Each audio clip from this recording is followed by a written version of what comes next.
ॲम्ब्युलन्सला वाट न दिल्यामुळे एका कार मालकाला 2.5 लाखांचा दंड ठोठावला। याचा व्हिडिओ सध्या सोशल मीडियावर चांगलाच व्हायरल होतोय। केरळमधील त्रिसूर येथील एका खासगी वाहन मालकाचा परवाना रद्द करण्यात आला। इतकंच नाही तर त्याला तब्बल 2.5 लाख रुपयांचा दंड ठोठावण्यात आला। हा प्रकार 7 नोव्हेंबर रोजी चालकुडी मार्गावर घडला आहे।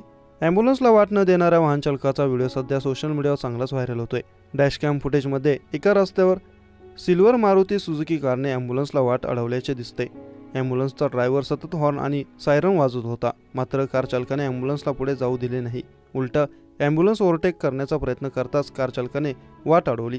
वाहन मालकाविरोधात मोटर वाहन कायद्याच्या कलम 194 अंतर्गत गुन्हा दाखल करण्यात आला।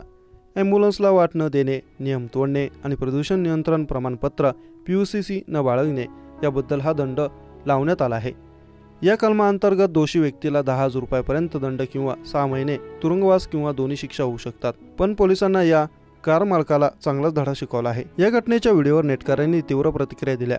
एक वापरकर्त्याने केंद्रीय रस्ते वाहतूक मंत्री नितीन गडकरी यांना टॅग करत ॲम्ब्युलन्सला वाट देण्याचे नियम अधिक कठोर करण्याची मागणी केली। दुसऱ्याने या प्रकाराला अमानवीय म्हटले आहे आणि त्यासाठी नॉन बेलेबल गुन्हा व्हावा अशी मागणी केली। अनेकांनी पोलिसांच्या कारवाईचे कौतुक केले।